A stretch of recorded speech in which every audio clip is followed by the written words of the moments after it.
Hello, friends. This is Dave Hurwitz, executive editor at ClassicsToday.com, here with another in our series of tips on critical listening.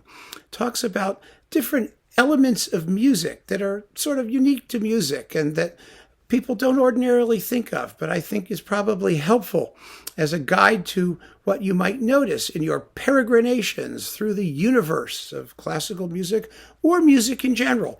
And today's topic is size. Size matters. And what do I mean by that? Well, here are some things that you may think are so fundamental that they're ridiculously obvious, but I think they're so fundamental that people often overlook them. And they overlook the implications of them, which is really what I want to get into. So let's start with I would talk about three principles, all of which affect the size of a piece of music. First, principle number one, slow means big. Yeah, it does, believe it or not. The slower something goes, the longer it's going to take. Yeah, well, I know. You think, oh, well, that's obvious, isn't it? But not in the way that you might think, because music, of course, is the only art that is fluid in terms of time. It's not an object. It's an object moving through time. And so the longer the notes are, the more time it takes to assemble a meaningful statement. And that's what we mean by the slower it is, the bigger it is. If you're listening to normal tonal music, a normal piece that has themes, those themes are going to be articulated by melodies. Those melodies will be organized into phrases.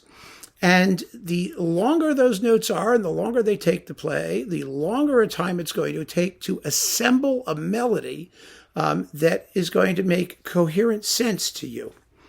And the result of that, and you've seen it a million times, is that slow movements can often be longer than quick movements. My locus classicus for this lesson is the slow movement of Mozart's G minor symphony, Kochel 550, because that slow movement is normally played without repeats or with only the first repeat, which is shorter because it's just the exposition of a sonata movement. So it would be about a third the length of the whole. That's tolerable because the opening movement's like 6 or 7 minutes with its repeats. And, the whole symphony with repeats, first half and second half, and first movement and last movement, in addition, can get to like 40 minutes. It can be very, very long. Without them, it's like 25 minutes. It makes a huge difference. But this slow movement, with all of its repeats, every single last one of those suckers can run to around 15 minutes. And unless you're going to do all of them everywhere, it's so out of proportion to the rest of the symphony. And it's not because it's more complex. It's just big. The truth of the matter is, and here's where the idea of slowness may be counterintuitive, because when you think of something large, that usually is synonymous with complicated, but it's just the opposite. Just the opposite. Something which is slow in music often has to be extremely simple. And the bigger the forms get, the simpler they often become. Because in order to do anything terribly complicated, it's going to take a lot of time. In a fast movement, a development section in a typical first movement can go through, half a dozen different keys in just a few seconds. But if you're moving at an adagio tempo, it could take you minutes to get through the same series of modulations using the appropriately slow thematic material. Because along with slow in terms of the pacing of the whole, the articulation of the whole melody or theme, you're also going to have a slower rate of harmonic motion, a slower rate of change of the underlying harmonies that determine how that melody feels, what its emotional affect is, and in what direction it seems to be moving, according to the sequence of chords that underline the melody. And so when composers write slow, they're writing large. And the slow movement of Mozart's G minor is incredibly simple in form. It really is. It's just that it's very, very slow, and the melodies are correspondingly long. And so if you're to repeat everything, it's just going to take an extraordinary amount of time to get through the thing. And so when you're listening to slow music, keep in mind that formally it probably won't be all that tricky. And that you're listening to bigness as a function of the amount of time it takes to articulate the melodies. And so you pay particular attention to those melodies. And it's not a mistake that many of our most beautiful melodies in my series, World's Most Beautiful Melodies, are slow melodies that stretch out in time. So that's one thing I want you to bear in mind. It's a very, very important principle that we forget, but it's helped me. It's helped me innumerable times to get through pieces that would otherwise seem strange to me because of either the way that the proportions go or what the form of the movement's going to be. It's just that simple concept. Slow is big, and composers are aware of this. Second, tempo itself in music is extremely deceptive, incredibly deceptive. A second, 1 second, 2, 3, second is a tremendous amount of time in music. I remember very, very vividly when I was, working in a record shop. There was some guru out in California who had decided that people should meditate to music that was based at the tempo of 60 beats per minute, because this was the ideal tempo of the resting heart for meditation or something like that. It was some nonsense. But people started showing up saying, I want music that goes at 60 beats a minute. And they would say things like, I know it's quick, but maybe you can find some. It's not quick. It's really, really slow. It's like the opening of Verdi's Requiem goes at about 60 beats a minute. Fum, fum, fum, fum. Do, do, do, do, do, do, do. 60 is slow. So most music moves quite a bit faster. There are usually several beats in a second. Sometimes there can be 16 beats in a second. It's incredible how quickly we listen and how quickly music normally operates. One of the things that I always find fascinating in the comparison between pop music and classical music is that people often think classical music is boring and slow. Well, something which is slow tempo can be that slow, but most pop music is really rather slow by classical standards. It mostly moves at a sort of what we would call andante. It never even gets to allegro. It moves at a natural walking pace. 1, 2, 3, 4, 1 and 2 and 3 and 4 and cha da da da da. But that's a usual tempo. Pop songs can have a subdivided beat, which happens often with classical music too. But the basic rhythm often isn't that quick at all. Classical music, on the other hand, operates over an enormous range of tempo, and that in turn has a major, major effect on size.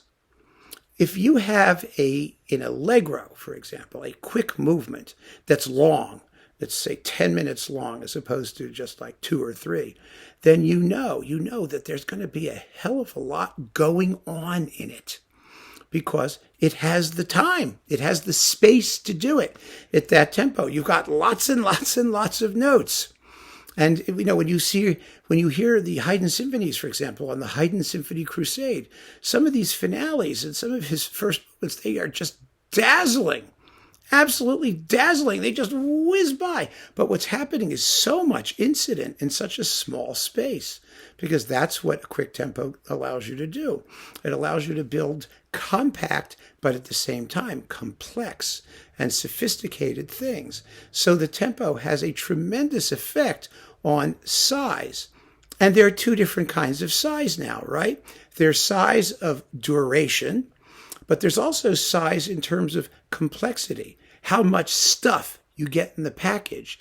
You can get a very big package of stuff that's in a very small space, if it's moving quickly, or you can have very comparatively empty or one giant object in a very big box. but that isn't very complex at all. So the idea of time and the subjective effect of time on our perception of size and complexity is another issue that really is terribly significant when we're listening to music. And I could revisit this topic, if we talk about rhythm, because that's, of course, determines how we measure time in music and how we perceive it as well. But as a general fundamental principle, in terms of the overall size and structure of something, time is very deceptive when we listen to music. And that's another thing to keep in mind. And finally, I want to put those two concepts together, the idea of the deceptiveness of time and the fact that slow means big, and talk about musical form as a function of size. This is something I never cease to discuss and cannot emphasize strongly enough, especially for beginners. And that's that the difference between musical forms is not one of style. In other words, people talk about rock music versus classical. It's a completely stupid comparison because the greatest rock songs are classical. They're classical songs. You should be talking about small forms and large forms. And form in music can be boiled down to a very simple concept based on what I just told you, based on the idea that slow means big and that time is deceptive, and so quick time allows you to get more than slow time. And that's this: all form is nothing but repetition and variation. That is all it is. And it doesn't matter what period you're in or whether the composer claims to be an avant-garde psycho or totally original and totally unbeholden to anything that has ever come before in the history of humanity. None of it is true. If he's going to write something that lasts more than 10 seconds, he's going to be dealing with the two concepts of repetition and variation. When variation, of course, arises from this first, it's a form of repetition. It's just repetition with a change, right? But it's still repetition. If you are to perceive the form of any piece of music, its size, in other words, its shape, its structure, you're going to have to hear things repeated. You're going to have to hear things changed, but you're going to have to recognize them. And you're going to have to recognize them as they reappear throughout the movement, throughout the piece, throughout the work, throughout whatever it is. It's nothing but repeating things and varying them in one way or another. And if you do that, you have form. Now, as a result of that, there are many ways musically to build things. You can build things in many different styles using the basic principles of repetition and variation. I mean, the most primitive is theme and variations, right? Where you have a tune, and then you have a series of variations of the tune. That is as simple a musical structure as you can get.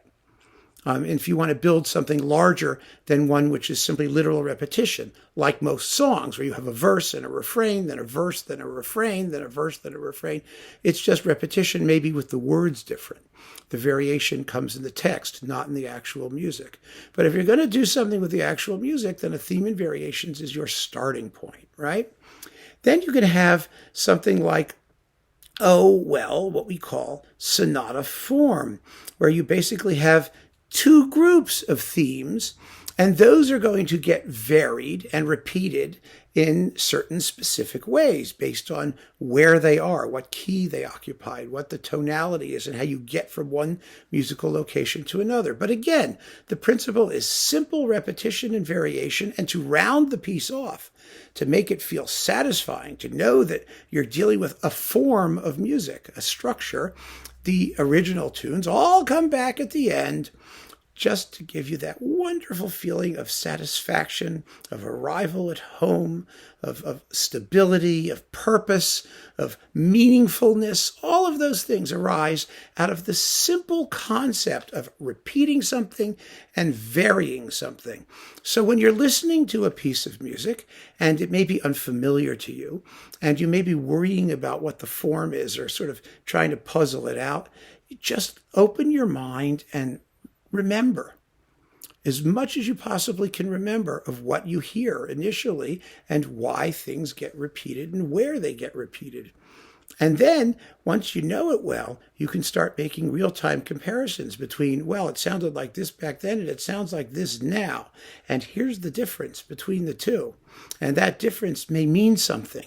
It may mean something to you emotionally when you're listening to the music. But initially, that's what familiarity brings. You begin to hear the significance of the connections, the differences, that interstellar space between the appearances of an idea and how it has been modified. But you don't even need to go there, because initially you listen to everything moment by moment. You hear this and then it comes back and it sounded this way the first time, it sounds this way now, and you get that element of it. And, I know this is all very, very basic. I understand. And some of you may be saying, oh God, he's just babbling on about pointless, obvious stuff. But my experience has been that what's missing in a lot of the way we perceive music and talk about music is this just very, very basic understanding of the fundamentals, the essence of what music is, in order that we can understand what to expect and then appreciate what happens when it does happen. So those are the three principles that I want you to keep in mind in this little bit of tips on critical listening. Slow means big. Time is deceptive, so that bigger doesn't mean more complicated. Smaller often means more complicated or more sophisticated or more richly packed with stuff. And finally, form is nothing but repetition and variation. And it doesn't matter what form it is or when it is or who did it or what they say about it. Those are the underlying pillars of musical structure and form. And if you keep that in mind, I think you're going to have a wonderful basis on which to begin or continue listening. And you'll hear things you didn't hear before, simply because of your understanding of what the bloody thing is. So keep on listening, friends. Thank you so much for joining me. Take care.